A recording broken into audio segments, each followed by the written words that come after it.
গল্পবাবুর আসরের নতুন একটি পর্বে শ্রোতাদের স্বাগত। ডিটেকটিভ অর্জুনকে নিয়ে আমাদের আজকের গল্প দ্বিতীয় লাইটার।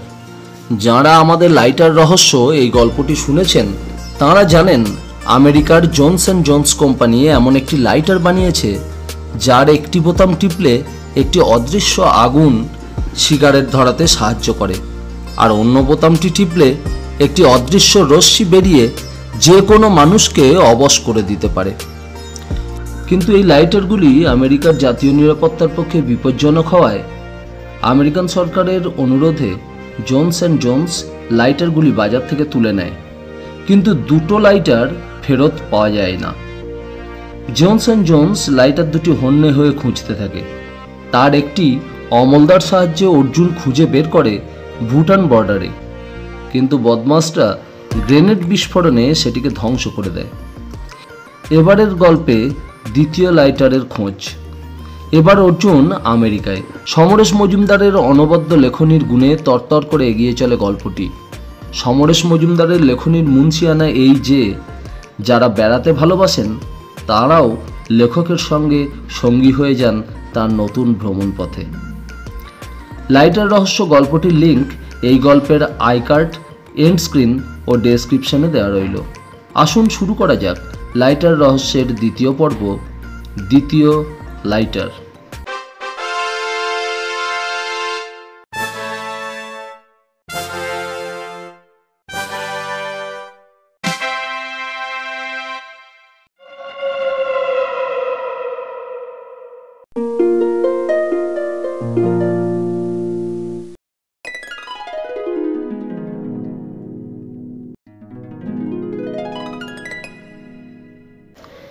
ইদানিং অমল সোম সারাদিন চুপচাপ থাকেন, বাইরের লোকের সঙ্গে দেখাও করেন না, কাজের প্রসঙ্গ এলে এড়িয়ে চলেন।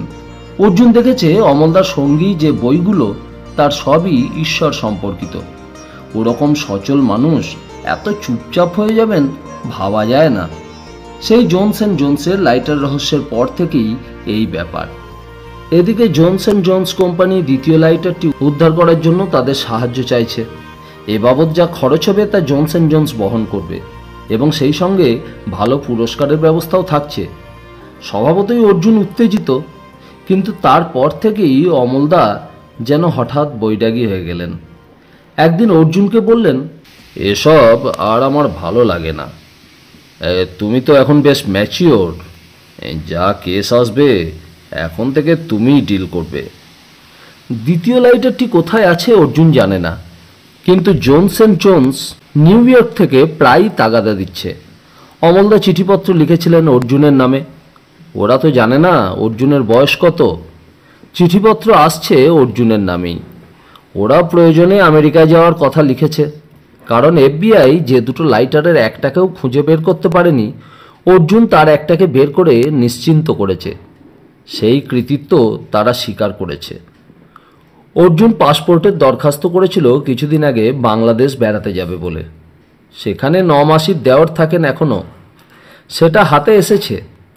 Jones and Jones new York থেকে জানিয়েছে ভিসা কোনো সমস্যা হবে না। আমেরিকায় যাওয়ার ব্যাপারে মনস্থির করতে পারছে না অর্জুন। তোমরা যারা অর্জুনকে জানো তারা আর একজনকে তো জানোই, তিনি কালিম্পংয়ের বিষ্টু সাহেব। খুব ভালো মানুষ, বয়স হয়েছে, বিয়ে থা করেননি, কালিম্পংয়ে কুকুর নিয়ে থাকতেন। অর্জুনকে খুব স্নেহ করেন। অমল সোম বয়সে ছোট হলেও শ্রদ্ধার সঙ্গে তাঁকে আপনি বলে সম্বোধন করেন। সেই বিষ্টু সাহেব কিছুদিন ধরে কঠিন অসুখে ভুগছেন। তাঁর শরীর দুর্বল হয়ে পড়েছে। স্থানীয় ডাক্তাররা রোগ ধরতে পারছেন না। বিষ্টু সাহেবের এক বোন থাকেন নিউ ইয়র্কে। তিনি বারংবার লিখছেন ওকে সেখানে যাওয়ার জন্য। চিকিৎসা ভালো তো হবেই, জায়গারও পরিবর্তন ঘটবে, কিন্তু বিষ্টু সাহেব একা সেখানে যেতে সাহস পাচ্ছেন না। ছোটোখাটো বৃদ্ধ মানুষটি জানিয়েছিলেন যদি অমল সোম তাঁর সঙ্গী হন তাহলে তিনি বিদেশে যেতে রাজি আছেন। অমল সোম আর তাঁর দোতলার কাঠের ঘর ছেড়ে নড়বেন এ আশা নেই।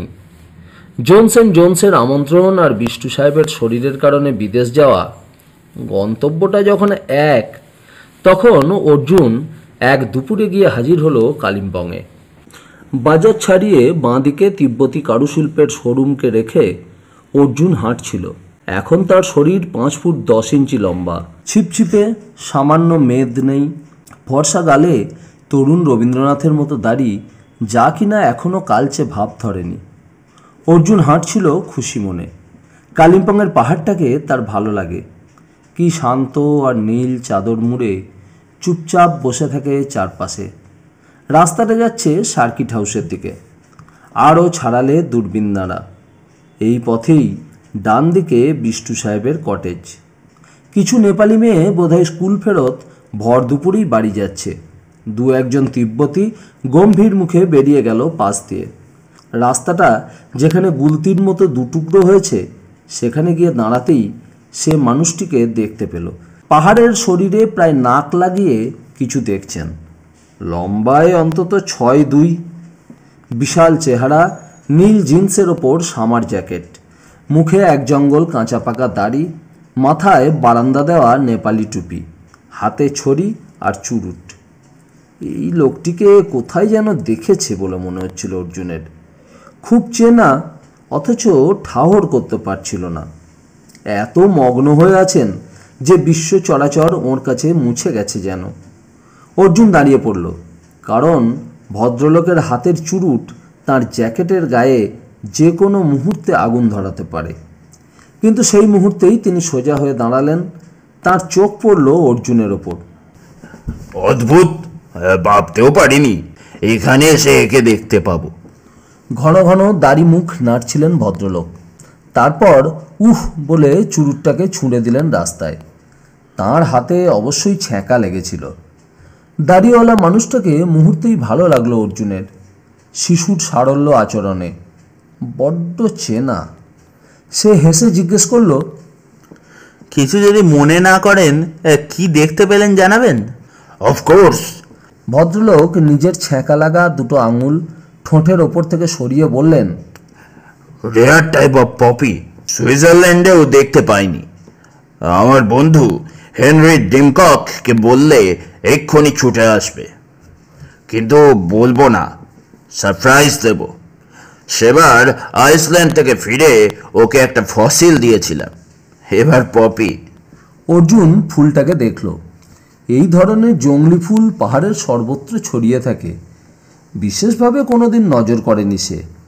এখনও মনে হলো না অসাধারণ কিছু। ভদ্রলোক আর কথা বললেন না, গম্ভীর হয়ে পাহাড় দেখতে লাগলেন, যেন কোনো এক্সিবিশনে গিয়ে ছবি দেখছেন মন দিয়ে।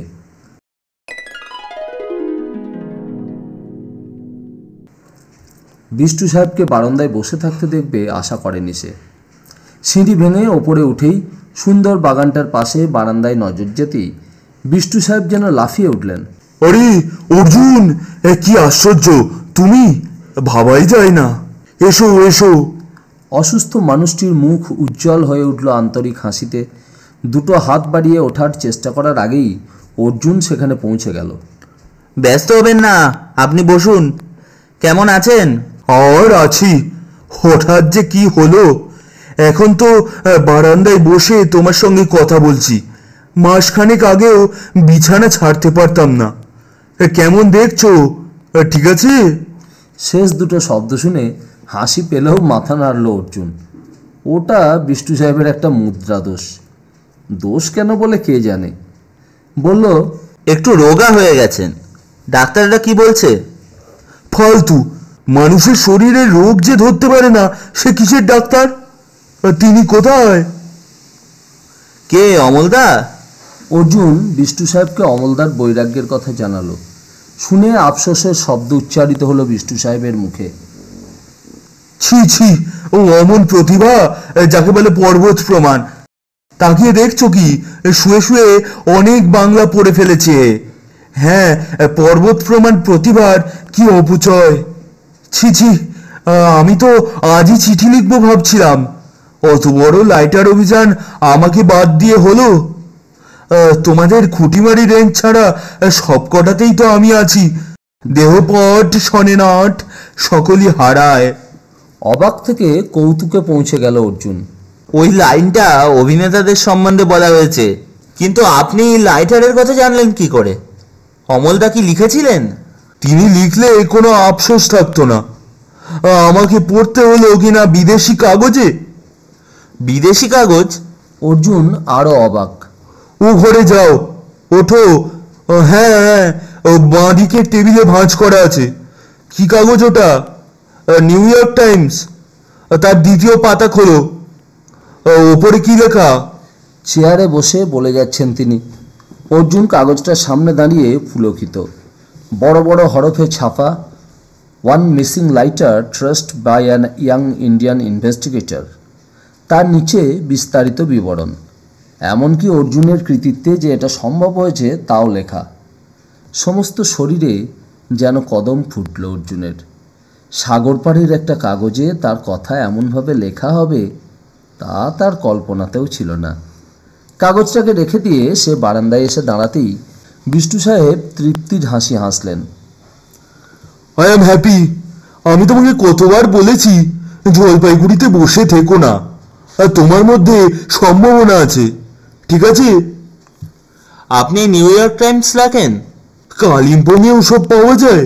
পাগল! আমার বোনের দেওর এসছে আমাকে নিয়ে যেতে। 1 নম্বরের পাগল। এর মধ্যেই কালিম্পংয়ে সবাই চিনে গেছে।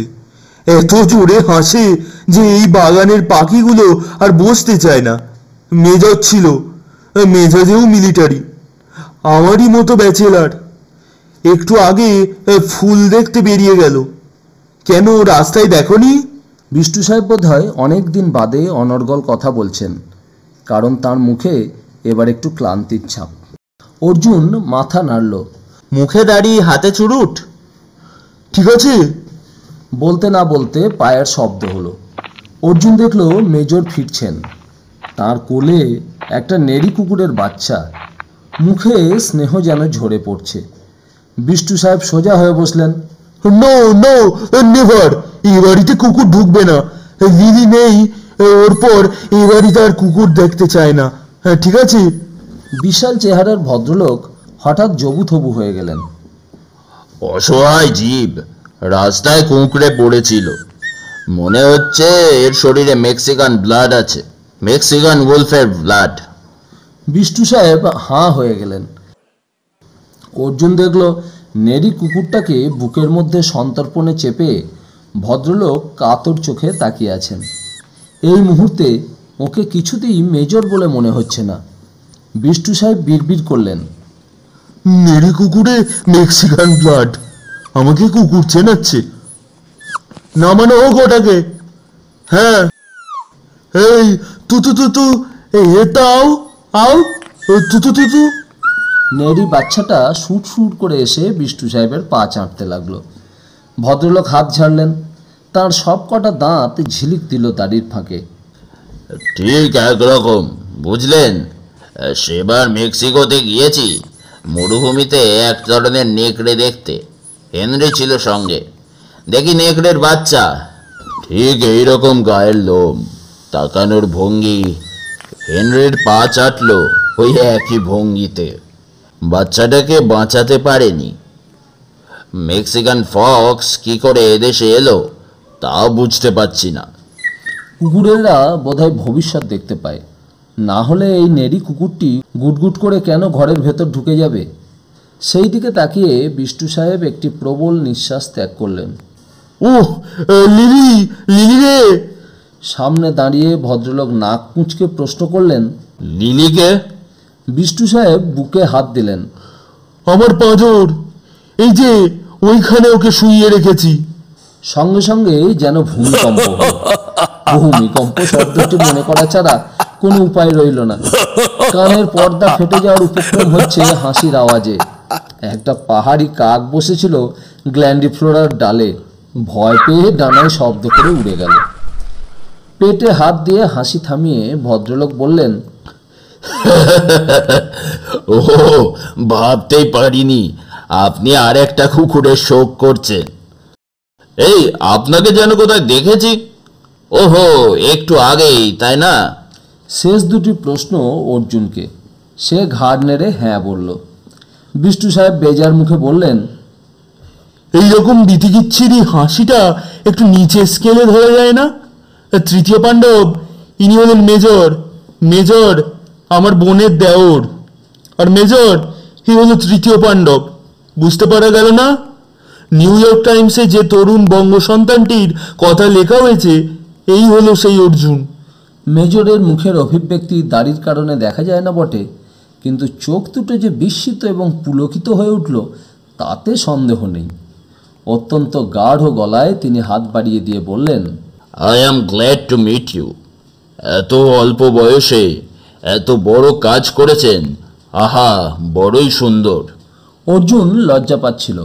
প্রসঙ্গ এড়াতে সে জিজ্ঞেস করল, আপনি বিষ্টু সাহেবকে ওদেশে নিয়ে যাওয়ার জন্য এসেছেন? বাহ, খুব ভালো। ওর চিকিৎসার পরিবর্তন হলে উপকার হবে।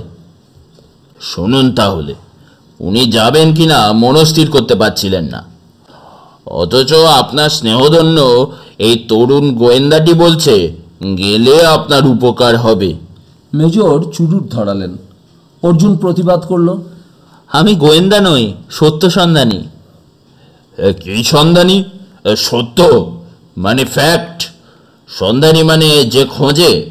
তাহলে আমার সঙ্গে তো কোনো প্রভেদই নেই। আমিও সত্য খুঁজি, তবে প্রকৃতির মধ্যে, আর আপনি মানুষের মধ্যে লুকিয়ে থাকা সত্যটাকে খুঁজে বার করতে চান। That's the difference. ওকে একটু এনকারেজ করুন তো। মেজর বিষ্টু সাহেবকে দেখালেন। আপনি প্রকৃতিতে সত্য খোঁজেন? অর্জুন কৌতূহলী হচ্ছিল। হ্যাঁ, সারা পৃথিবী ঘুরে বেড়াচ্ছি দিনরাত। কত রহস্য চারিধারে, জলের নিচে, জলের ওপরে। মিলিটারি থেকে বিশ্রাম নিয়ে এই করে কাটাচ্ছি। কালিম্পংয়ে এসে আমার হিলারির কথা খুব মনে পড়ছে। লোকটা ইয়েতে খুঁজতে অত উপরে উঠেও জন্তুটাকে না পেয়েই ফিরে এলো। খুব বিষণ্ণ ভঙ্গিতে মাথা নাড়লেন মেজর। বিষ্টু সাহেব প্রতিবাদ করলেন, জন্তুটার পায়ের ছাপ ইয়েতির কিনা তা তো প্রমাণিত হয়নি। হাত তুললেন মেজর। এখন তার চুরুট চলছে। ঠিক কথা, প্রমাণিত হয়নি বলে ওটা যে ইয়েতির নয় তাও তো বলা যায় না। I must come here, next সামারেই আসবো। আপনি অনেক অভিযান করেছেন? অর্জুন মুগ্ধ হচ্ছিল। তেমন কিছু না। আমাজনে 30 দিন ডিঙি নৌকায় ছিলাম। আলপসে তুষার ঝড়ে হারিয়ে গিয়েছিলাম পুরো 7 দিন। ওজন কমেছিল 12 কেজি। আর আইসল্যান্ডে এক ধরনের শ্যাওলা খুঁজতে গিয়ে গ্লেশিয়ারের ওপর তাঁবু করে আছি টের পেতে 2 দিন লেগেছিল।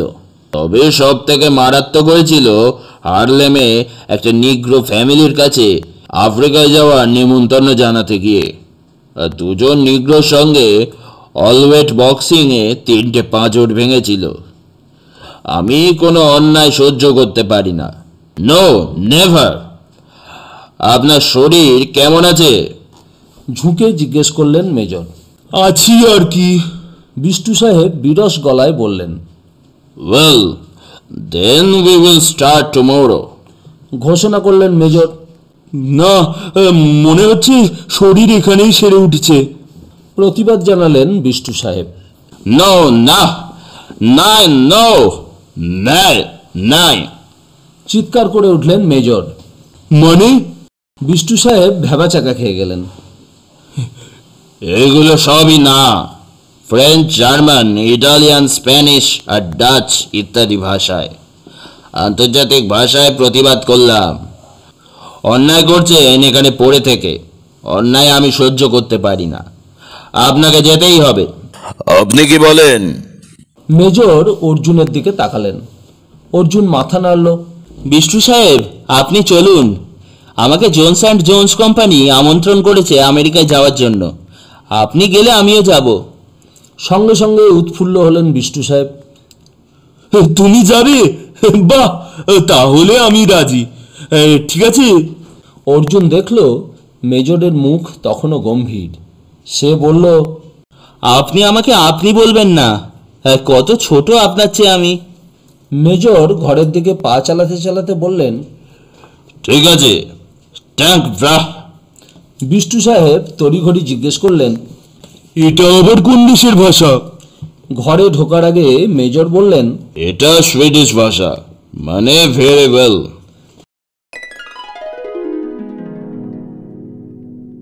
দিল্লির হোটেলে ওরা পৌঁছেছিল মধ্যরাত্রে। 11টাকে তো মধ্যরাতই বলা যায়, অথচ ভোর 4টের সময় এয়ারপোর্টে পৌঁছাতে হবে। উত্তেজনায় অর্জুনের ঘুমের প্রশ্নই ছিল না। এই প্রথম সে বিদেশ যাচ্ছে। এর আগে জলপাইগুড়ির বাইরে বলতে গিয়েছিল চণ্ডীগড়ে। সেবার সঙ্গে ছিলেন অমলদা। এবার একদম অজানা বিদেশে পা বাড়ানো। আসবার পথে কলকাতায় কয়েকটা দিন কাটাতে হয়েছিল। বিষ্টু সাহেবের ভিসা টিকিট মেজর ব্যবস্থা করে দিয়েছিলেন। প্যান অ্যাম এয়ারলাইন্সের মাধ্যমে জোনস অ্যান্ড জোনস কোম্পানি অর্জুনের যাবতীয় ব্যবস্থা করেছিল। দিল্লিতে আসার পর তার কেবলই মনে হচ্ছিল একটাও ভালো জামা কাপড় নেই। স্যুট তো দূরের কথা, বুড়িদির বুনে দেওয়া সোয়েটারটাই সম্বল। তার কাছে টাকা পয়সা নেই যে কিছু কিনবে। তাছাড়া বিদেশে টাকার মূল্য নেই, সেখানে চাই ডলার। একটা ডলারের বিনিময় মূল্য ভারতীয় মুদ্রায় 12 টাকা 27 পয়সা। শোনার পর থেকেই অর্জুনের মনে হচ্ছিল ভারতবর্ষের চেয়ে 12 গুণ বেশি ধনী দেশে সে যাচ্ছে পকেট শূন্য রেখে। অবশ্য বিষ্টু সাহেব ভরসা দিয়ে যাচ্ছেন, জোনস অ্যান্ড জোনস যদি আমন্ত্রণ না জানাতো তাতে কিছু এসে যেত না। তার ইচ্ছে ছিল অমল সোম সঙ্গে যাবে, তা অমল সোমের বদলে না হয় অর্জুন যাচ্ছে। অতএব কেউ কিছু দায়িত্ব না নিলে, বিষ্টু সাহেবের বোন তো আছে, ভারী আদরের বোন তাঁর। মেজর কিন্তু খুব মেজাজে আছেন। তিনি বলেছেন, আমেরিকায় পোশাক নিয়ে কেউ মাথায় ঘামায় না। টাই পরা লোক রাস্তাঘাটে প্রায় চোখেই পড়বে না। শীত এড়াবার জন্য জ্যাকেট থাকলেই হলো। প্রয়োজনে সেসব ব্যবস্থা হয়ে যাবে। মেজরকে খুব ভালো লাগছে অর্জুনের। যতই হম্বিতম্বি করুন, মনটা কিন্তু খুব সরল। ওর দিকে তাকালেই চেনা মনে হয়, কিন্তু কিছুতেই ধরতে পারছে না বলে একটা অস্বস্তি আছে। মেজরের কাছে পৃথিবীটা যেন হাতের চেটো। ভোরবেলায় দিল্লিতে বেশ ঠান্ডা থাকে। পকেটে যা ছিল, মেজরের পরামর্শে কিছু খুচরো ডলার কিনল অর্জুন কাস্টমস এনক্লোজারে ঢোকার আগে। ডলার দেখতে টাকার মতনই, তবে বেশ বড় সড়ো। সে কত ডলার নিয়ে যাচ্ছে তা আবার পাসপোর্টে লিখে দেওয়া হলো। খবরের কাগজে পড়েছিল, যখন কেউ এয়ারপোর্ট দিয়ে বিদেশে যাওয়া আসা করে তখন তাকে সার্চ করা হয়। কিন্তু তাদের কিছুই করা হলো না। বিপদে পড়লেন মেজর। তাঁর ব্যাগের মধ্যে সেলোফেন প্যাকেটে এক গাদা ফুল পেলেন অফিসাররা। এই ফুল থেকে কোনো মাদক তৈরি হয় কিনা তাই নিয়ে যখন বিস্তর আলোচনা চলছে এবং মেজর ফুলগুলো বিরল ধরনের পপি বলেও বোঝাতে পারছেন না তাদের, তখন তিনি ক্ষিপ্ত হলেন। অনর্গল তাঁর মুখ থেকে অচানা শব্দ বেরোতে লাগলো। কাস্টমসের লোকেরা এত তাজ্জব যে তারা যেন ছেড়ে দিয়ে স্বস্তি পেলেন। প্লেনে বসেও মেজরের রাগ পড়ছিল না। এয়ার হোস্টেস যখন তাকে যাত্রা শুভ হোক বলে নমস্কার জানালেন, তখন তিনি গম্ভীর মুখে জবাব দিলেন, ট্রাক। অর্জুন বসেছিল জানলার ধারে, মাঝখানে মেজর, প্যাসেজের ধারে বিষ্টু সাহেব। খুব বিনীত ভঙ্গিতে অর্জুন জিজ্ঞেস করেছিল, কথাটার মানে কি? জফলা না থাকলে বাংলা শোনাতো। মেজর চুরুট ধরাতে গিয়ে থেমে গেলেন। ওপরে নো স্মোকিং লেখা আছে তখনও। বললেন, শব্দটা ড্যানিশ, মানে হলো ধন্যবাদ। চুরুট ধরাবার আগে আমার সঙ্গে কথা বলো না।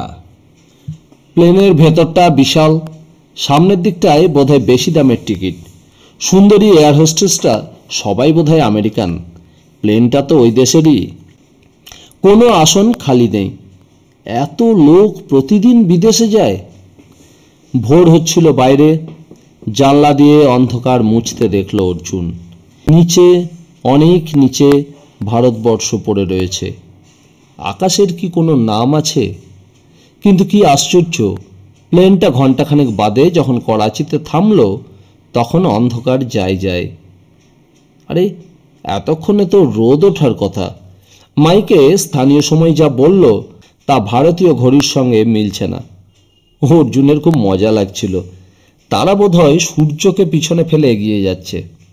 এইভাবে গেলে কখনোই কি ভোর হবে? জানলা দিয়ে এয়ারপোর্টটাকে দেখল অর্জুন। এই হলো পাকিস্তান। মানুষজন যারা উঠল, ঘরবাড়ি যা দেখা গেল, ভারতবর্ষের সঙ্গে তো কোনো পার্থক্যই চোখে পড়ছে না। মেজরের রাগ যে তখনও কমেনি টের পাওয়া গেল যখন এয়ার হোস্টেস এসে ব্রেকফাস্ট সার্ভ করে গেলেন। মেজর চট করে ঘাড় ঘুরিয়ে বললেন, no waves Fritz. Air hostess চোখ বড় করে হাসলেন, তারপর ট্রলির দিকে তাকিয়ে নিয়ে বললেন, Muy bien torta. মেজর ঘাড় নাড়তে তাঁর প্লেটে একটি কেক পড়ল।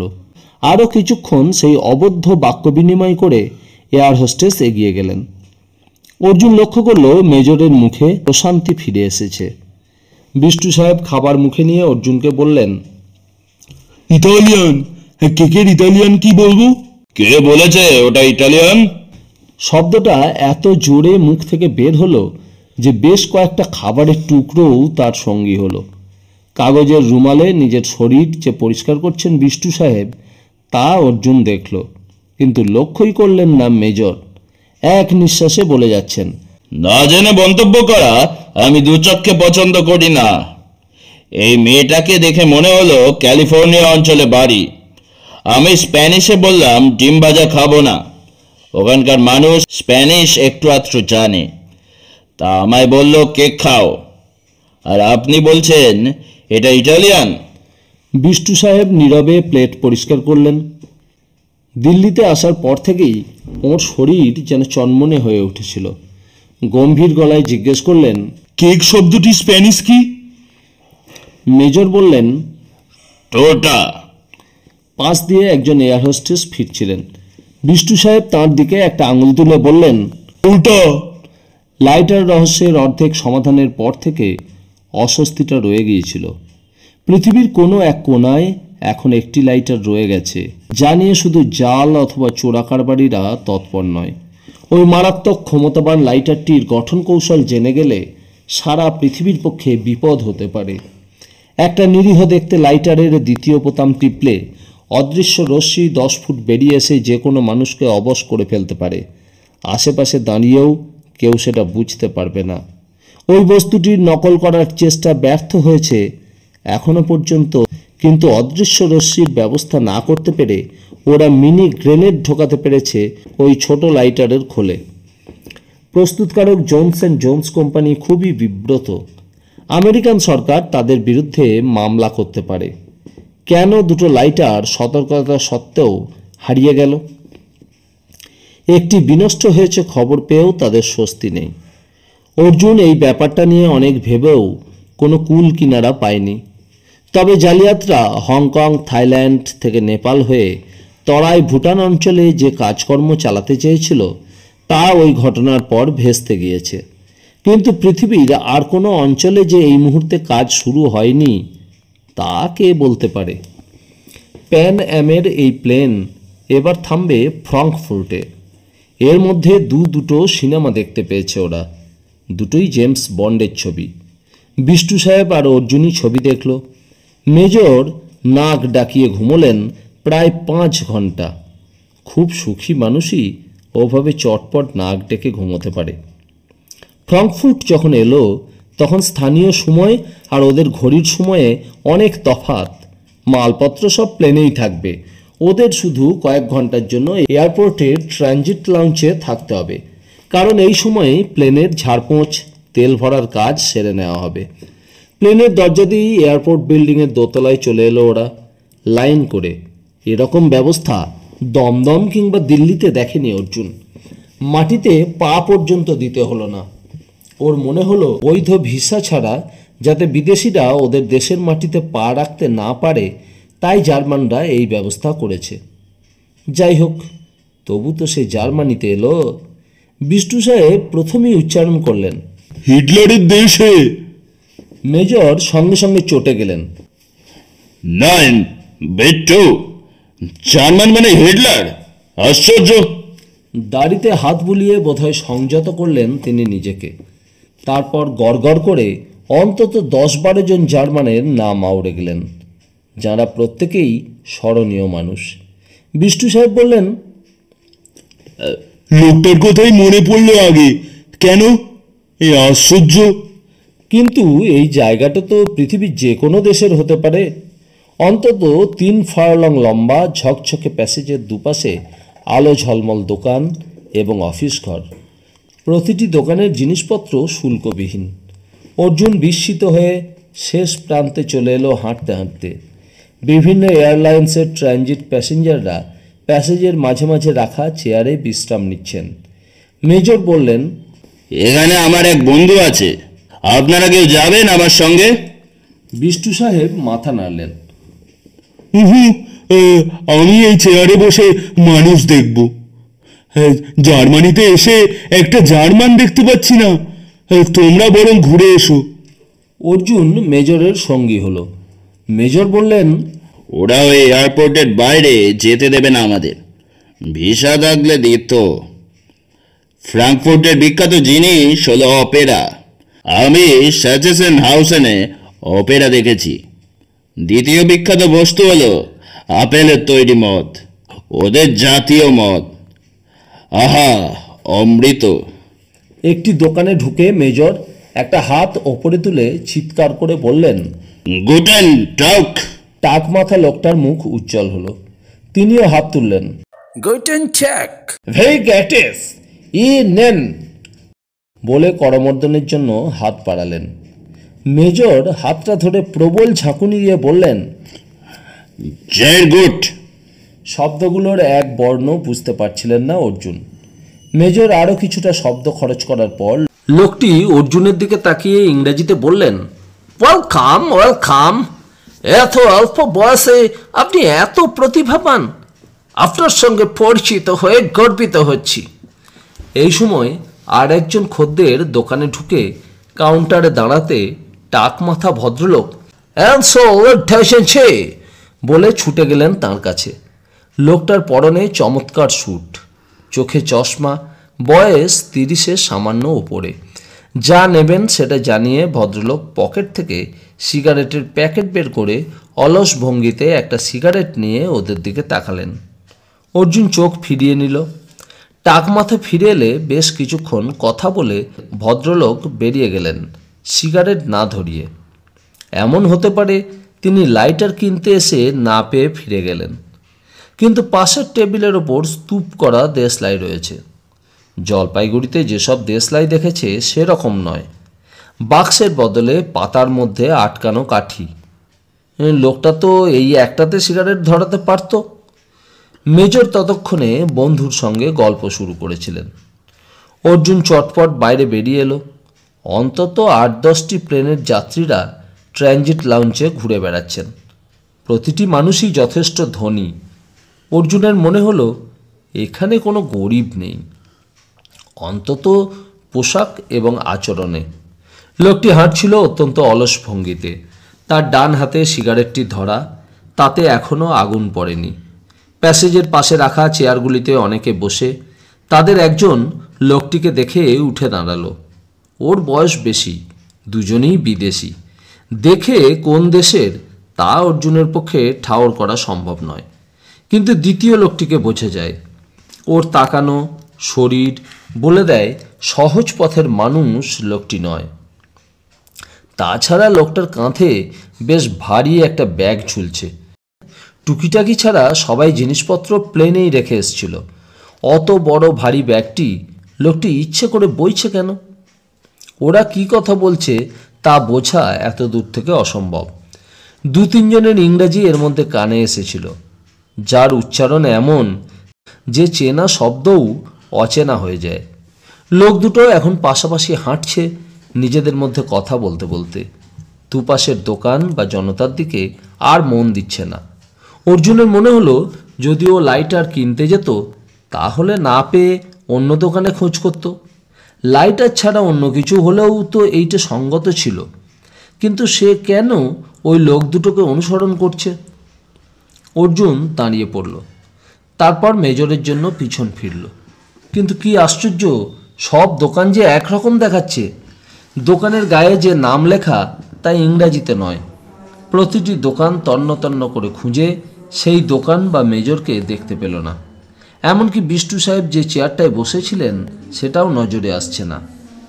মাইকে কিন্তু অনবরত ঘোষণা করছে কখন কোন দেশের প্লেন ছাড়বে। যাত্রীদের সেইভাবে বিভিন্ন এয়ারলাইন্সের কাউন্টারের দিকে এগোতে নির্দেশ দেওয়া হচ্ছে। আচমকা অর্জুনের শরীরে যেন বরফের স্পর্শ লাগল। তার পাসপোর্ট, টিকিট সবই বিষ্টু সাহেবের কাছে রাখা।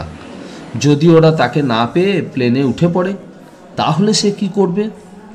ঠিক তখনই নজরে পড়ল বিষ্টু সাহেব টয়লেট থেকে বেরিয়ে আসছেন। প্রাণ ফিরে পাওয়ার মতো আনন্দে ছুটে গেল কাছে। মেজর কোথায়? তোমরা তো একসঙ্গেই গেলে, কেন সে হারিয়ে গেছে নাকি? না, আমরা একটু আলাদা হয়ে পড়েছিলাম, তারপর আর খুঁজে পাচ্ছি না। ও কোথায় আর যাবে? যে মরুভূমিতে খ্যাকশিয়াল খোঁজে সে ঠিক আমাদের খুঁজে বের করবে। ঠিক আছে, এদের টয়লেটে গেছো, মাথা ঘুরে যায়। কি আধুনিক কায়দা! এসো এখানে বসি। আমি তখন থেকে বিখ্যাত জার্মানদের নাম ভেবে যাচ্ছি, কিন্তু হিটলার এমন জায়গা দখল করে বসে আছেন যে হিমলার টিমলার ছাড়া আর কারোর নাম মাথায় আসছে না। তুমি দু একটা নাম মনে করিয়ে দাও তো। বিষ্টু সাহেব চোখ বন্ধ করলেন। অর্জুন হাসল। একেনবাওয়ার, বিখ্যাত ফুটবলার, আর ম্যাক্স মুলার। ও হ্যাঁ হ্যাঁ হ্যাঁ, ঘন ঘন মাথা নাড়লেন বিষ্টু সাহেব। ঠিক আছে, হিটলার মরে গেছেন। এখন আমার মাথায় সব বিখ্যাত দার্শনিক, কবি, সাহিত্যিক, বিজ্ঞানীরা এসে গেছেন। শোপেনহাওয়ারের নাম শুনেছ? দার্শনিক। যেন হৃতরাজ্য ফিরে পেয়েছেন এমন ভঙ্গি করলেন বিষ্টু সাহেব। ঠিক তখনই মেজরকে দেখা গেল হন্তদন্ত হয়ে। জেনারেল ডাহোস, প্যানাম থেকে প্যাসেঞ্জারদের ডাকছে আর আপনারা এখানে বসে গল্প করছেন। আর প্লেন চলে যাবে আপনাদের ছেড়ে। চলুন চলুন। আর তুমি আমাকে না বলে তুমি চলে এলে। প্রায় তাড়িয়ে মেজর নিয়ে এলেন প্যান অ্যাম এয়ারলাইন্সের কাউন্টারে। সেখানে তখন লাইন পড়ে গেছে। হঠাৎ বিষ্টু সাহেব চেঁচিয়ে উঠলেন, আমার ওষুধের কৌটো! মেজর হতভম্ব হয়ে জিজ্ঞেস করলেন, কি ওষুধ? হার্টের। ডাক্তার বলেছিল সবসময় সঙ্গে রাখতে। আমি কৌটোয় রেখেছিলাম। আর নেই সঙ্গে? কি ওষুধ, নাম বলুন। পাশেই মেডিসিন শপ, চটপট। কিন্তু কিন্তু ওই কৌটোটার তলায় যে হীরের আংটি রেখেছি। হীরের আংটি? মেজরের দাড়িগুলো যেন ঝুলে পড়ল। শুনেছিলাম কাস্টমস খুব চেক করে, যদি আঙুলে থাকলে না নিতে দেয়, তাই ওষুধের কৌটোয় রেখে দিয়েছিলাম। প্রথম আমেরিকায় যাচ্ছি, ভাগ্নিকে দেব বলে। প্রায় কেঁদে ফেললেন ভদ্রলোক। অনেক দাম, অনেক। কোথায় যে ফেলেছি। অর্জুন জিজ্ঞেস করলো, আপনি কি এখানে আসার সময় পকেটে রেখেছিলেন? ইয়েস, আমি চেয়ারে বসে দেখেছি কৌটোটা। Real diamond. ঠিক আছে।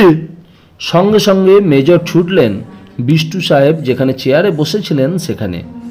অর্জুন যে রাস্তায় ওরা হেঁটে এসেছিল সেটা দেখতে লাগলো। আর বিষ্টু সাহেব কাঁদো কাঁদো ভঙ্গিতে একটি জার্মান পুলিশকে ব্যাপারটা বোঝাতে চাইলেন। অনেক স্মৃতি বিজড়িত আংটি খুঁজতে খুঁজতে অর্জুন অনেকটা চলে এলো। এত মানুষ হাঁটাচলা করছে, পায়ের তলায় ছোট ওষুধের কৌটো দেখলে নিশ্চয়ই কেউ পকেটে পুড়বে না। কিন্তু যাবে কোথায়? বিষ্টু সাহেব পুলিশকে কি বলছেন তা তিনিই জানেন। কিন্তু পুলিশ যদি জিজ্ঞেস করে হীরের আংটি কেন তিনি ওভাবে লুকিয়ে নিয়ে যাচ্ছিলেন, তাহলে উত্তরটা কি বিশ্বাসযোগ্য হবে? মিনিট 10 কেটে গেল, তবু কৌটোর হদিশ পেল না অর্জুন। শেষে হতাশ হয়ে যখন ফিরছে তখন টয়লেট সাইনটা নজরে পড়ল। মুখ ধুতে গিয়ে ওখানে ফেলে আসেননি তো? অর্জুন দরজা ঠেলে ভেতরে ঢুকলো। দারুণ ঝকঝকে আধুনিক টয়লেট। অর্জুন মেঝেতে নজর বুলিয়ে কিছু পেল না। শেষ লোকটি বেরিয়ে গেলে সে ফিরতেই ব্যাগটাকে দেখতে পেল। একটা ভারী ব্যাগ টুপি রাখার স্ট্যান্ডে ঝুলছে। নিশ্চয়ই কেউ ভুল করে এটাকে ফেলে গিয়েছে। কাছাকাছি হতেই সে চমকে উঠল। আরে, এটাকে সে সিগারেট না জ্বালানো লোকটার নিষ্ঠুর দেখতে সঙ্গীটার সঙ্গে দেখেছিল না? অবিকল সেই ব্যাগ। কিন্তু সেই লোকটা তো ভুলে ফেলে যাওয়ার পাত্র নয়। অর্জুন দ্রুত এগিয়ে গিয়ে ব্যাগটা তুলে নিয়ে পাশের খোলা ল্যাট্রিনের ভেতর ঢুকে দরজা বন্ধ করে দিল। দ্রুত হাতে ব্যাগটা খুলে তেমন কিছু সন্দেহ জিনিস দেখতে পেল না। কয়েকটা ছেঁড়া মোজা, ভারী মোটা মোটা অঙ্কের বই, তোয়ালে, এইসব। অর্জুন হতাশ হয়ে দরজাটা খুলতেই চমকে উঠল। সামনে দাঁড়িয়ে আছে রোগা মতন একজন জার্মান, যার নাকের ওপর সরু ফ্রেমের স্টেনলেস স্টিলের চশমা। অর্জুন বেরিয়ে আসা মাত্র লোকটি বলল, গুটেন ট্যাগ। অর্জুনের ভেতরটা কেঁপে উঠল। সে কাঁপা গলাতেই ইংরেজিতে বলল, I can't understand your language. লোকটি হাসল, তারপর হাত বাড়িয়ে দরজাটা ধরে ভেতরে ঢুকে গিয়ে সেটাকে বন্ধ করল। প্রচণ্ড দুর্বল মনে হচ্ছিল শরীরটা। লোকটার প্রয়োজন বেড়ে গিয়েছিল এবং সব কটা ল্যাট্রিনে লোক থাকায় সে বিব্রত ছিল। এটা বুঝতে সময় লাগলো। তারপর ঝটপট ব্যাগটাকে হ্যাটরাকে ঝুলিয়ে দিয়ে সে বাইরে বেরিয়ে এলো। মেজর অর্জুনকে দেখে বললেন, পাওয়া গেছে, চলো, আমাদের ডাক এসে গিয়েছে। পাওয়া গিয়েছে? কি করে পাওয়া গেল? অর্জুন অনেকক্ষণ পরে খুশি হলো। ওর কোটের ভেতরের পকেটেই ছিল। যা বাবা। অর্জুন বিষ্টু সাহেবের দিকে তাকালো। তিনি তখন অত্যন্ত মন দিয়ে একটা কাগজ পড়ছেন। এইসব কথাবার্তা যেন ওর কানেই যাচ্ছে না। প্লেনে বসে এবার অর্জুন ঘড়ির দিকে তাকালো। যত তারা এগোচ্ছে তত পাল্লা দিয়ে ঘড়ির কাঁটা পাল্টাতে হচ্ছে। ব্যাপারটা এমন দাঁড়াবে যে ভারতবর্ষ ছাড়ার তারিখটা 22 ঘন্টা পরেও আমেরিকায় পৌঁছে একই থেকে যাবে। বিষ্টু সাহেব এখনও কাগজ পড়ছেন। বোধহয় কৌটোটা ভুল পকেটে রেখে হইচই পাঠাবার জন্য বেশ লজ্জিত হয়ে পড়েছেন। হঠাৎ কোমরে একটা খোঁচা খেল অর্জুন। পাশে তাকাতেই দেখল বিষ্টু সাহেব খুব উত্তেজিত ভঙ্গিতে খবরের কাগজের একটা অংশের দিকে দৃষ্টি আকর্ষণ করছেন। ইংরেজি কাগজটার শেষ পাতায় বক্স করে ছাপা হয়েছে, জোনস অ্যান্ড জোনস কোম্পানি জানাচ্ছে যে তাদের চুরি যাওয়া একটি লাইটার যে খুঁজে দেবে বা হদিশ কিংবা সূত্র জানাবে তাকে $10,000 আমেরিকান পুরস্কার দেওয়া হবে। আমেরিকান এই কোম্পানিটির হারানো লাইটারটি মানব সভ্যতার ক্ষতি করতে পারে। সম্প্রতি হামবুর্গ শহরের গ্রোসে ফ্রাইহিট স্ট্রিটের দ্য ট্যাবু ক্লাবে জোনস অ্যান্ড জোনস কোম্পানির হারানো লাইটারটির একটি নকল পাওয়া গিয়েছে। প্রথম বোতামটি সক্রিয় ছিল, কিন্তু দ্বিতীয় বোতাম কার্যকর ছিল না। অনুমান করা হচ্ছে এই অঞ্চলে ওই জাল কারবারিদের আনাগোনা হচ্ছে। প্রসঙ্গত মনে করিয়ে দেওয়া যেতে পারে একজন তরুণ ভারতীয় গোয়েন্দা হারানো লাইটারের জুড়িটিকে ধ্বংস করেছেন। মেজর বিরক্ত হচ্ছিলেন খবরের কাগজ নিয়ে এই ধরনের উত্তেজনায়। বিষ্টু সাহেব বললেন, ওদের তোমার নাম দেওয়া উচিত ছিল। আমি প্রতিবাদপত্র লিখবো, হ্যাঁ ঠিক আছে। সেই সময় চোখ তুলতেই অর্জুন অবাক হলো। সেই লোক দুটো ঢুকছে। বোর্ডিং কার্ড হাতে নিয়ে সিট নাম্বার খুঁজতে খুঁজতে ওদের পেরিয়ে চলে গেল। সেই গুন্ডা মতন লোকটার হাতে এখন ব্যাগ নেই, আর সুবেশ মানুষটির হাতে সিগারেট একইভাবে না ধরিয়ে রাখা আছে। কোনো প্রত্যক্ষ অবলম্বন নেই, কিন্তু অর্জুনের উত্তেজনা বাড়ছিল। একটা লোক অযথা কেন ঘণ্টাখানেক সিগারেট না ধরিয়ে আঙুলের ফাঁকে রেখে দেবে? সঙ্গী লোকটার ব্যাগে কেন শুধু ছেঁড়া মোজা আর অঙ্কের বই থাকবে, এবং সেগুলোকে সে টয়লেটে ফেলেই বা আসবে কেন? নিশ্চয়ই আরও কিছু ছিল ব্যাগটায়। কি ছিল? ব্যাগটাকে ওভাবে ফেলে এলো কেন? যে জিনিস সঙ্গে ছিল তা কি ব্যাগে রাখা আর নিরাপদ ছিল না? এই সময় ঘোষণাটা করে প্লেন ছেড়ে দিল। সিট বেল্ট বেঁধে অর্জুন পিছনে ফিরে তাকালো। সুবেশ ভদ্রলোকের শরীর দেখা যাচ্ছে না, কিন্তু তার সঙ্গীর একটা হাত নজরে এলো। কোটের বাইরে আঙুলগুলো মুষ্টিবদ্ধ, ভঙ্গিটাই বলে দেয় প্রচণ্ড শক্তি ধরে লোকটা। এবার ওরা বসেছে সেই এলাকায় যেখানে সিগারেট খাওয়া চলে না। ব্যাপারটা বিষ্টু সাহেব করেছেন। বোর্ডিং কার্ড নেওয়ার সময় বলে দিয়েছেন নো স্মোকিং, আর সেইটাই খেপিয়ে দিয়েছে মেজরকে। তিনি এখন সারাটা পথ চেয়ারে বসে চুরুট খেতে পারবেন না। আকাশে প্লেন স্বাভাবিক হয়ে এলো। মেজর উঠলেন। তার বিরাট শরীরটা বিষ্টু সাহেব এবং অর্জুনকে অতিক্রম করে পিছনের দিকে চলে গেল। উড়ন্ত প্লেন এবং রানিং ট্রেনে হাঁটার সময়ে একই অনুভূতি। অর্জুন কিছুক্ষণ অপেক্ষা করল, তারপর সেও চেয়ার ছেড়ে উঠে পড়ল। এয়ার হোস্টেসরা খাবার দাবারের ব্যবস্থা করছে। সুবেশ ভদ্রলোক চোখ বন্ধ করে বসে আছেন। ও পাশের লোকটি অর্জুনের দিকে চলে গেল, একবার তাকালো, তারপর দৃষ্টি অন্যদিকে ফেরালো। শেষ প্রান্তে চলে এসে মেজরকে দেখতে পেল অর্জুন। এক হাতে একটা পানীয়ের গ্লাস নিয়ে চুরুট খাচ্ছেন। অর্জুনকে দেখে বললেন, অদ্ভুত, আগ বাড়িয়ে নো স্মোকিং বলার কি দরকার ছিল? এখন খাও এভাবে দাঁড়িয়ে দাঁড়িয়ে। আমি নিউ ইয়র্কে পৌঁছেই কেটে পড়ছি। কোথায় যাবেন? আমার ফ্ল্যাটে, ম্যানহাটনে আমার নিজের ফ্ল্যাট আছে। উনি থাকবেন ওর বোনের বাড়িতে। এরকম লোক আমি দেখিনি। সব কিছু জেনে বসে আছে। অসুস্থ মানুষ অসুস্থ হয়ে থাকলেই তো চলতো। সারা এয়ারপোর্ট চষেছি ওর কৌটোটার জন্য, জানো?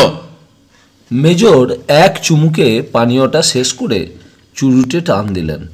অর্জুন বলল, বিষ্টু সাহেব কিন্তু ভালো মানুষ, বয়স হয়েছে বলে ভুল হয়। মেজর বললেন, সেটা আমাকে বলতে হবে না। ভালো মানুষ না হলে আমি সঙ্গী হতাম। তুমি তো সিগারেট খেতে এসেছো, দাঁড়াও। আরে আমি কিছু মনে করব না। অর্জুন দ্রুত মাথা নাড়ল। না না, আপনার সঙ্গে গল্প করতেই এলাম আমি। মেজর খুব খুশি হলেন। গুড, তুমি ছেলেটা ভালো। আমার কোনো সাহায্য প্রয়োজন হলে বলবে। অর্জুন বলল, আপনি তো বলেছেন আমরা দুজনেই সত্য খুঁজছি, তবে দু রকমের মাধ্যমে। এই দ্বিতীয় লাইটারটা খোঁজার ব্যাপারে আপনার সাহায্য চাই। গ্র্যান্টেড। লাইটারটা এখন কার কাছে আছে? মেজর ফিস করে জিজ্ঞেস করলেন। হেসে ফেলল অর্জুন। সেটাই তো সবাই জানতে চাইছে, আমিও জানি না।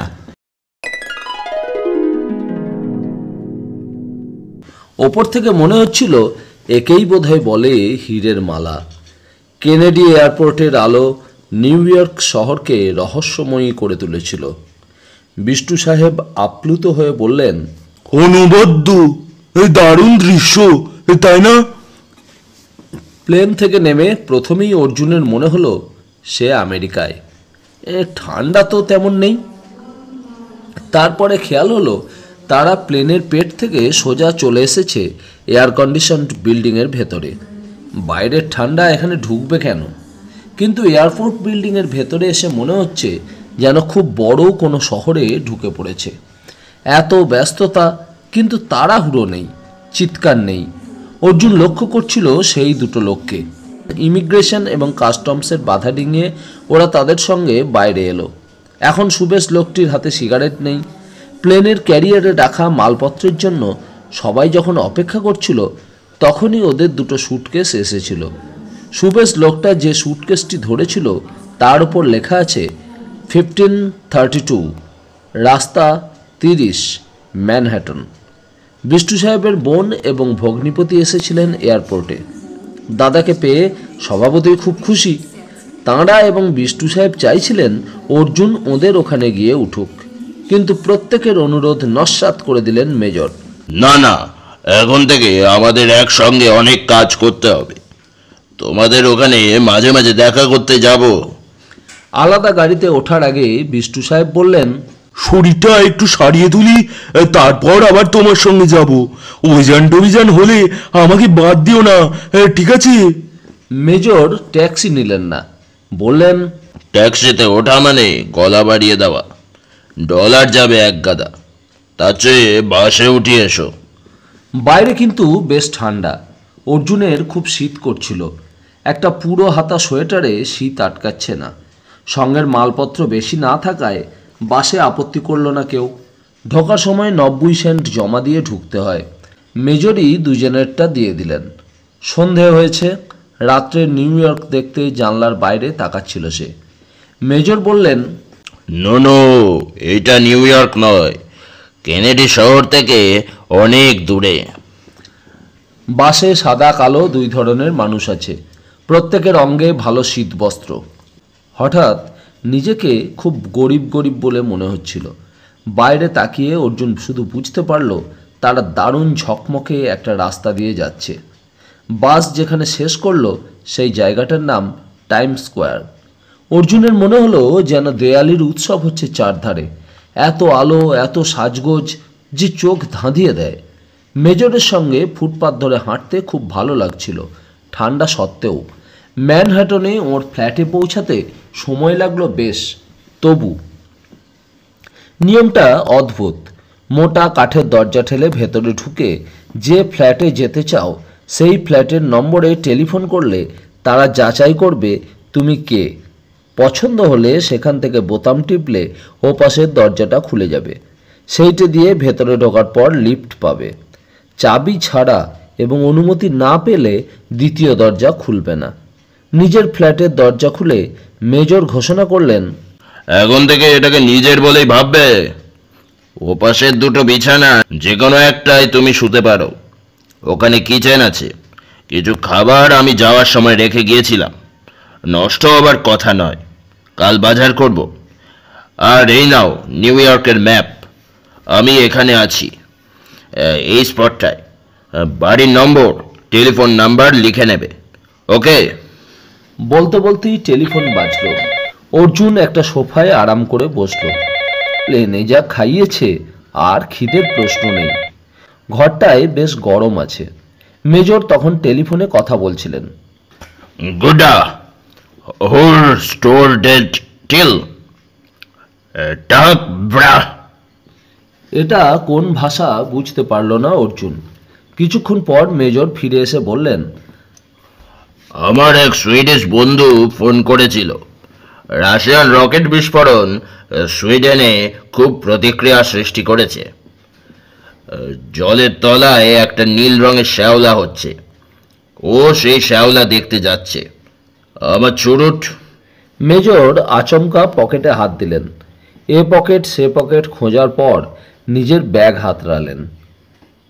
যা, আমার চুরুটের প্যাকেটটা কোথায় ফেলে এসেছি। তুমি বসো, আমি চুরুট কিনে আনি। এই ভর সন্ধ্যাবেলায় অর্জুনের একা এখানে বসে থাকতে ইচ্ছা করছিল না। সে সঙ্গ নিতে চাইলে মেজর আপত্তি করলেন না, কিন্তু একটা চোখ ছোট করে অর্জুনকে দেখে সোজা ভেতরের ঘরে চলে গেলেন। ফিরে এলেন একটা অপেক্ষাকৃত ছোট জ্যাকেট হাতে নিয়ে, কিন্তু সেটা অর্জুনের কাছে আলখাল্লার মতো লাগছিল। ওই বেঢপ জিনিসটা বাধ্য হয়ে পড়তে হলো মেজরকে খুশি করার জন্য। কিন্তু বাইরে বেরিয়ে যে আরাম হলো তাতে মনে মনে মেজরকে ধন্যবাদ জানালো অর্জুন। জায়গাটার নাম ম্যানহাটন। দুপাশে উঁচু উঁচু বাড়ি, দোকানপাট কম। সন্ধে পার হওয়ায় লোকজনও দেখা যাচ্ছে না। অর্জুনের চট করে সুটকেসের ওপরে দেখা ঠিকানাটার কথা মনে পড়ল। সে মেজরকে জিজ্ঞেস করতে মেজর বললেন, মিনিট 10 হাঁটা। কে থাকে সেখানে? একবার সেই বাড়ির সামনে যেতে পারি? তুমি হাঁটতে পারলে আমার আর আপত্তি কি। আহা, এই দোকানটা বন্ধ কেন? মেজর চুরুটের দোকান খুঁজতে খুঁজতে হাঁটছিলেন। এই দিকের রাস্তায় মানুষজন এত কম কেন? ফুটপাতে কি বেশি লোক হাঁটে না? অথচ গাড়ি যাচ্ছে স্রোতের মতো। অনেকগুলো ব্লক পেরিয়ে মেজর বললেন, এইটাই 30th স্ট্রিট। কত নাম্বার বললে? 1532। আর একটু হাঁটার পর মেজর একটা 5তলা বাড়ির দিকে তাকিয়ে জিজ্ঞেস করলেন, কি নাম? অর্জুন বলল, নাম জানি না। মানে? অবাক হলেন মেজর। নামটাই তো খুঁজে বার করতে হবে। সঙ্গে সঙ্গে চমকে উঠলেন মেজর। I C expedition. ওরা দাঁড়িয়েছিল বাড়িটার উল্টো ফুটপাথে। বিভিন্ন ফ্ল্যাটে আলো জ্বলছে। লোকটা নিশ্চয়ই এখন ওখানে পৌঁছে গিয়েছে। তার সঙ্গী কোথায় কে জানে, কিন্তু কোন ফ্ল্যাটটায় লোকটা থাকে সেটাই বের করতে হবে। এই সময় মেজর একটা চুরুটের দোকান আবিষ্কার করে ফেললেন। তাকে খুব খুশি দেখাচ্ছিল। চুরুট কেনার পর মেজর বললেন, আমি বড্ড লোভী হয়ে গিয়েছি। নিজেকে শাস্তি দিতে অন্তত 8 ঘন্টা চুরুট ধরাবো না। চলো না, ওই বাড়ির ফ্ল্যাটে ফ্ল্যাটে গিয়ে খোঁজ নি। কি খোঁজ নেবেন? তাও তো বটে, বাড়ির নাম্বার জানো কিন্তু লোকের নাম জানো না। অথচ 10টা ফ্ল্যাট হবে এখানে। লোকটাকে চেনো তো? চিনি। তাহলে দাঁড়িয়ে থাকো, এক সময় না এক সময় বের হবেই। মেজর ও পাশে তাকালেন। সেখানে একটা দোকানের ওপর দাবার বোর্ডের সাইনবোর্ড। আহ, দারুণ। তুমি এখানে দাঁড়িয়ে লক্ষ্য করে যাও, আমি ততক্ষণ এক হাত খেলে আসি। কি খেলবেন? অর্জুন অবাক। দাবা। একটা গেম জিতলে $10, হারলেও তাই দিতে হবে। তবে এ শর্মা কখনো রিস্ক নেয় না, অভিযান ছাড়া। মেজর আর দাঁড়ালেন না। ঠান্ডা এড়াতে অর্জুন একটা ছাউনির তলায় এসে দাঁড়ালো। এত রাতে অতটা পথ উড়ে এসে লোকটা নিশ্চয়ই বাড়ি থেকে বের হবে না। এখনও কোনো সন্দেহজনক কাজ লোকটা করেনি, কিন্তু ওর সঙ্গী করেছে। ব্যাগটাকে ফ্রাঙ্কফুটের টয়লেটে ফেলে এলো কেন? হয়তো পুরোটাই অন্ধকারে হাতড়ানো। তবু অর্জুনের মন মানছিল না। মিনিট 15 যাওয়ার পর অর্জুন রাস্তাটা পেরিয়ে বাড়িটার সামনে এলো। সিঁড়ি বেয়ে ওপরে উঠতেই প্যাসেজ পেরিয়ে লিফট। তার গায়েই একটা বোর্ডে বিভিন্ন ফ্ল্যাটের অধিবাসীদের নাম লেখা। তা দেখে তো কিছু বোঝা মুশকিল। অর্জুন রাস্তায় বেরিয়ে দাবা খেলার দোকানে চলে এলো। মেজর ততক্ষণে $20 হেরেছেন। জোনস অ্যান্ড জোনস কোম্পানিতে অর্জুনের যে অভ্যর্থনা হলো তা কল্পনার বাইরে। স্বয়ং কোম্পানির চেয়ারম্যানের পিএ এসেছিল মেজরের ফোন পেয়ে গাড়ি নিয়ে। মোটামুটি ভদ্র পোশাকে মেজরকে সঙ্গে নিয়ে সেই গাড়িতে চেপে অর্জুন গিয়েছিল পরের দিন সকালে জোনস অ্যান্ড জোনসে। কোম্পানির চেয়ারম্যান বৃদ্ধ মানুষ। তিনি পরের দিন বারংবার ওকে ধন্যবাদ দিলেন প্রথম লাইটারটি খুঁজে বের করার জন্য। তিনি অনুযোগ করলেন কেন অর্জুন তাদের জানালো না কোন ফ্লাইটে সে আসছে। অর্জুনের আমেরিকায় থাকা খাওয়া এবং সমস্ত রকম খরচ ছাড়া কিছু পুরস্কারের প্রস্তাব দিলেন তিনি। মেজর জানালেন অর্জুন তাঁর অতিথি, এখন দ্বিতীয় লাইটারটা খুঁজতে তাঁরা ব্যস্ত। আমেরিকাতে অর্জুন তাই তাঁর কাছেই থাকবে। শেষ পর্যন্ত ব্যবস্থা হলো এইরকম, যখনই যা দরকার হবে তা অর্জুন মিস্টার স্মিথ বলে এক ভদ্রলোককে জানাবে।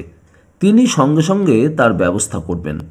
চেয়ারম্যান আরও জানালেন ফেডারেল ব্যুরো অফ ইনভেস্টিগেশন তাকে জানিয়েছে যে নকল লাইটারের কারবারিরা আপাতত তাদের কার্যকলাপ বন্ধ রেখেছে, কিন্তু যতক্ষণ না দ্বিতীয় লাইটারটা খুঁজে পাওয়া যাচ্ছে ততক্ষণ কোম্পানি নিশ্চিন্ত হতে পারছে না। জোনস অ্যান্ড জোনস থেকে বের হতে প্রায় দুপুর হয়ে গেল।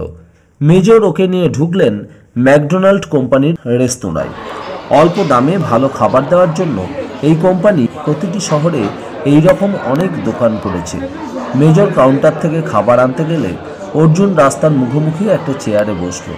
কাল থেকে একটা ব্যাপার সে এখানে তেমন দেখতেই পাচ্ছে না। আমেরিকার লোকেরা কি সিগারেট খায় না?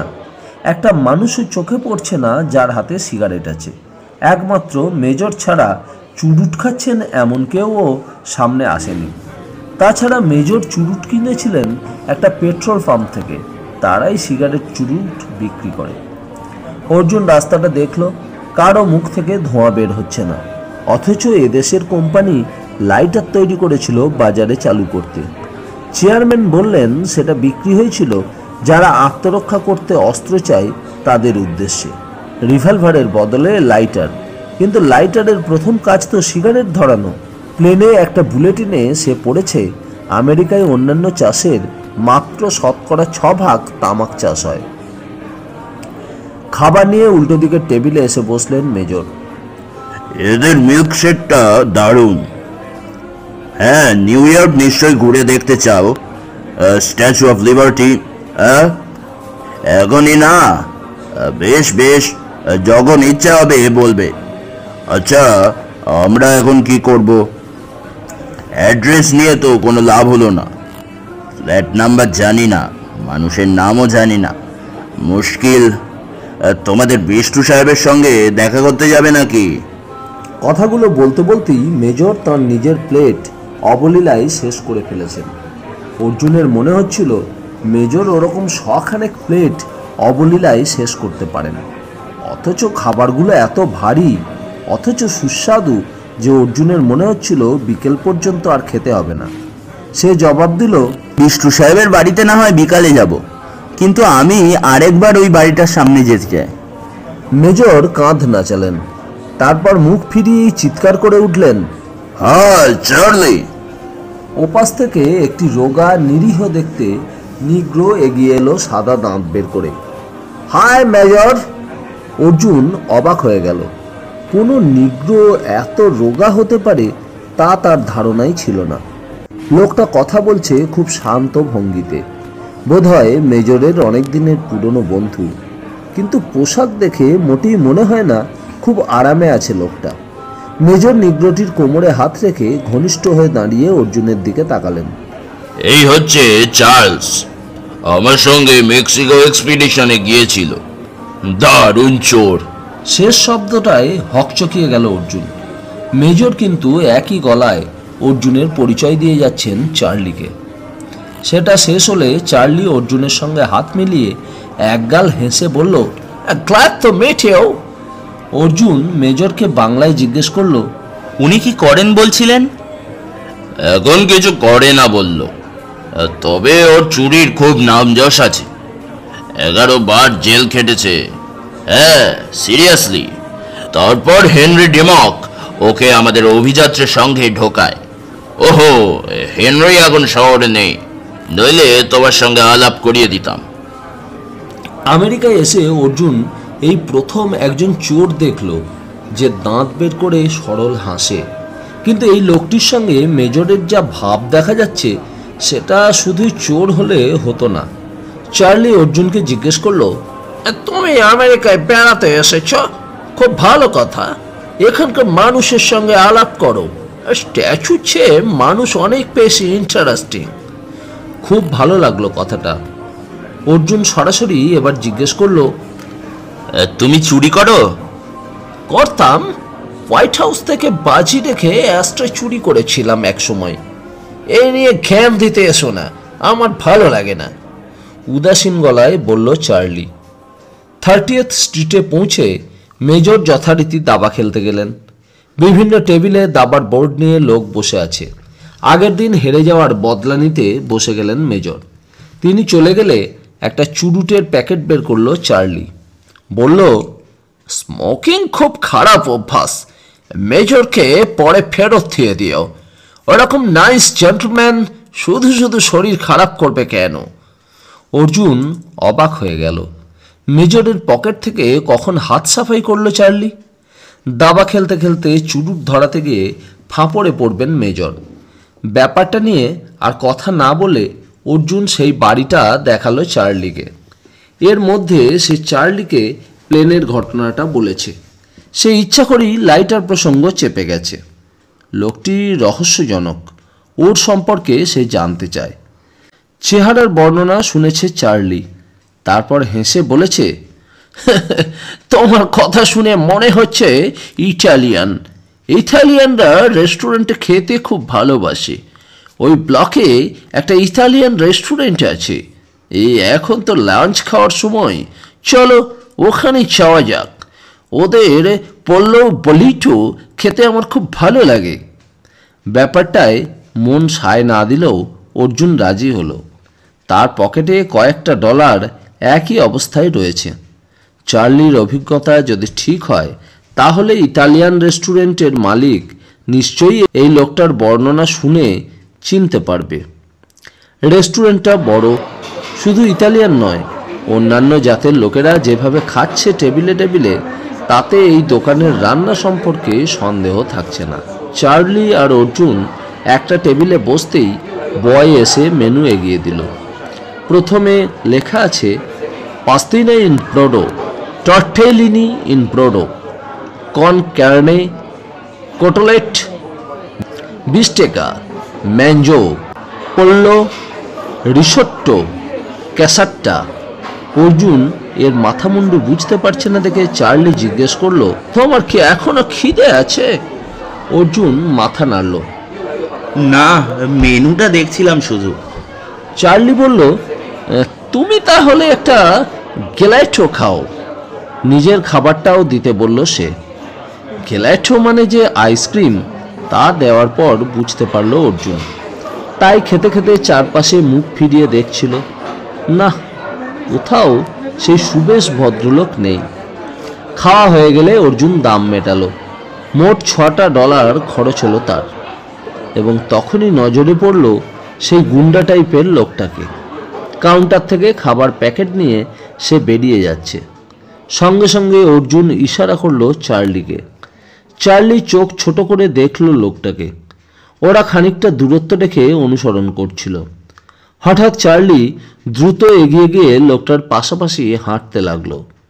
লোকটা আর চোখে চার্লিকে একবার দেখল। ওরা দুজনে একসঙ্গে লিফটে উঠে যেতে অর্জুন থমকে দাঁড়ালো।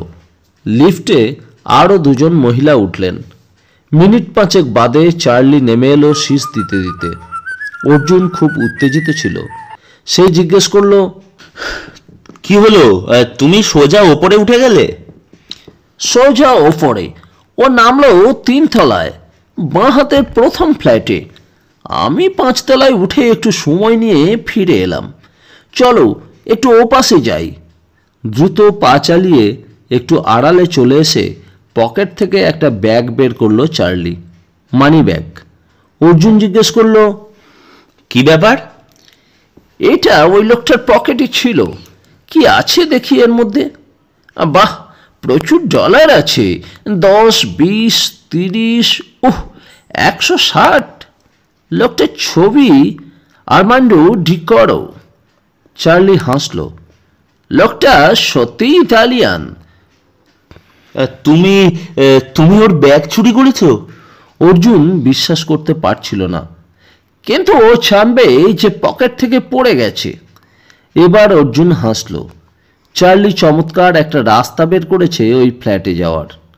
চার্লি ওকে ব্যাগটা দিয়ে বলল, ও আমাকে দেখেছে, আমি গেলে সন্দেহ করতে পারে। যদি দরকার মনে করো তাহলে তুমি যাও। অর্জুন এক মুহূর্ত ভাবল। দোকানে না খেয়ে প্যাকেটে করে যখন খাবার নিয়ে এসেছে, বোঝাই যাচ্ছে আরেকজন ঘরে আছে। দুটো লোককে একসঙ্গে কিভাবে ম্যানেজ করা যাবে? ঠিক তখনই দেখা গেল গুন্ডাগোছের লোকটা উদ্ভ্রান্তের মতো বাড়িটা থেকে বেরিয়ে রাস্তার দিকে হেঁট হয়ে খুঁজতে খুঁজতে এগিয়ে যাচ্ছে। অর্জুন চটপট এগিয়ে গেল বাড়িটার দিকে। লোকটিকে এড়িয়ে সোজা 3 তলায় উঠে বাঁ দিকের ফ্ল্যাটের বোতাম টিপতেই সেই সুবেশ ইতালিয়ানটি দরজা খুলে কিঞ্চিত অবাক গলায় জিজ্ঞেস করলো, ইয়েস। ব্যাগ থেকে ছবি বের করে অর্জুন হাতে রেখেছিল, সেটা দেখিয়ে জিজ্ঞেস করলো, মিস্টার আর্মান্ডো কি এখানেই থাকেন? হ্যাঁ, বাট কি চাই? আমার কিছু চাই না। উনি কি কিছু হারিয়েছেন? হ্যাঁ, কিন্তু কেন? ব্যাগটা আমি রাস্তায় কুড়িয়ে পেয়েছি। সঙ্গে সঙ্গে ভদ্রলোকের মুখে হাসি ফুটল। বললেন, ভেতরে আসুন। আর্মান্ডো ওই ব্যাগটাকে খুঁজতে বেরিয়েছে।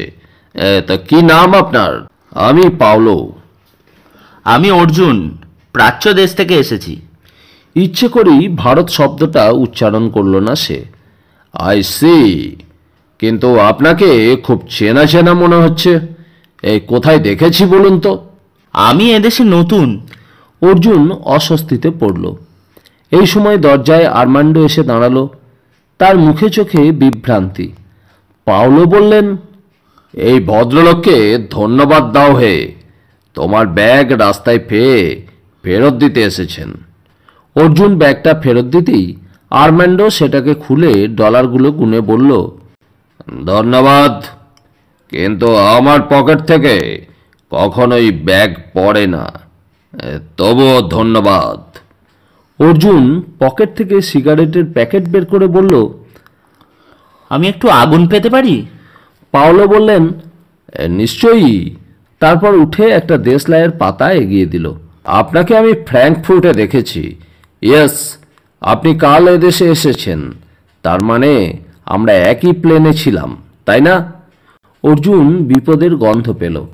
পাওলোর স্মৃতিশক্তি সম্পর্কে সে ভুল ভেবেছিল। অমলসম হলে নিশ্চয়ই এই ভুলটা করতেন না। সে নীরবে মাথা নাড়ল। পাওলো বললেন, তাহলে কি ধরে নেব আর্মান্ডোর পকেট থেকে ওই ব্যাগটা পড়েনি? অর্জুন উঠে দাঁড়ালো। কি বলতে চান? কিছুই না, দাঁড়ান। আপনি সিগারেট না ধরিয়ে চলে যাচ্ছেন, আমি ওটা ধরিয়ে দিচ্ছি। পকেট থেকে লাইটার বের করলেন পাওলো। অর্জুন চমকে উঠল। জোনস অ্যান্ড জোনস কোম্পানির এই লাইটার, তার কোনো দিন ভুল হবার কথা নয়। আর্মান্ডো তখন দরজাটা বন্ধ করেছে। প্রথম বোতাম টিপলেন পাওলো। নিন, সিগারেটের ডগাটা এখানে আনুন, ধরে যাবে। হাসলেন তিনি। বাহ, আপনি জানেন দেখছি। আমার মনে হচ্ছে আপনি সেই মানুষ যার কথা নিউ ইয়র্ক টাইমস ছেপেছে। আপনার অভিযানের গল্প আমি পড়েছি, আর জোনস অ্যান্ড জোনসের চেয়ারম্যান তো আপনাকে অনেক ধন্যবাদ জানিয়েছে, তাই না? পাওলো কথা শেষ করে আর্মান্ডোর দিকে ইঙ্গিত করা মাত্র অর্জুন ঝাঁপিয়ে পড়ল এবং কিছু বোঝার আগেই লাইটারটা মুঠোয় নিয়ে জানলা দিয়ে ছুড়ে দিল। সঙ্গে সঙ্গে তার মাথায় আঘাত এবং চোখে অন্ধকার নেমে এলো।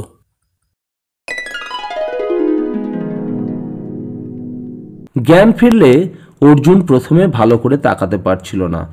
মাথাটা খুব ভারী এবং যন্ত্রণা পাক খাচ্ছে। ক্রমশ সে বুঝতে পারল হাসপাতাল বা ওরকম কোথাও শুয়ে আছে। একজন পাশ থেকে বলল, ওনার সেন্স ফিরেছে বোধহয়। দ্বিতীয়বার জ্ঞান এলো যখন, তখন স্পষ্ট তাকাতে পারল। মেজর বিষ্টু সাহেব সামনে দাঁড়িয়ে। মেজর বললেন, কেমন আছো এখন? কি হয়েছিল আমার? দুর্বল গলায় জিজ্ঞেস করলো অর্জুন। ওরা তোমাকে প্রায় মেরেই ফেলেছিল, তারপর ফ্ল্যাট খালি করে সম্পদ দেয়। চার্লি আমাকে দাবার দোকান থেকে তুলে নিতে দেরি করলে বাঁচানো যেত না। আমরা গিয়ে দেখলাম তুমি মাটিতে রক্তাক্ত অবস্থায় পড়ে আছো। ডাক্তার বলছে দিন 10 লাগবে ছুটি পেতে। মেজর বললেন। ওরা ধরা পড়েনি? না, বিষ্টু সাহেব বললেন, জনসন জোনসের চেয়ারম্যান দেখতে এসেছিলেন। ঠিক আছে। অর্জুন চোখ বন্ধ করল। তারপরই তার লাইটারটার কথা মনে পড়ল। জানলা দিয়ে ছুঁড়ে ফেলে দেওয়া লাইটারটা এখন কোথায়? ঠিক তখনই চার্লির গলা শুনতে পেল। Hi young man, here is your $10,000। হঠাৎ দেখি আকাশ থেকে নেমে আসছে, রাস্তায় দাঁড়িয়ে জাস্ট লুফে নিলাম। এটা কি করে খোলে তাই বুঝতে পারছি না। চার্লি সরল হেসে বস্তুটি অর্জুনের দিকে এগিয়ে ধরল। এক ঝলক দেখে অর্জুন চিনতে পারল জোনস অ্যান্ড জোনস। অর্জুন হাসতে চেষ্টা করল। টাকাটা তোমার আমার আধাআধি চার্লি, তুমি খুব ভালো, খুব।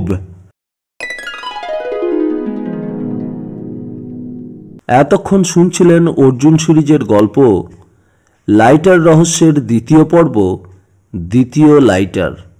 গল্পটি যদি আপনাদের ভালো লাগে তাহলে আমাদের চ্যানেলটিকে সাবস্ক্রাইব করে পাশে থাকবেন। আর আপনারা যদি আমাদের পুরনো বন্ধু হন তাহলে আমাদের পাশে থাকার জন্য অনেক অনেক ধন্যবাদ। সুস্থ থাকবেন, ভালো থাকবেন, আনন্দে থাকবেন আর শুনতে থাকবেন গল্পবাবুর আসর। নমস্কার।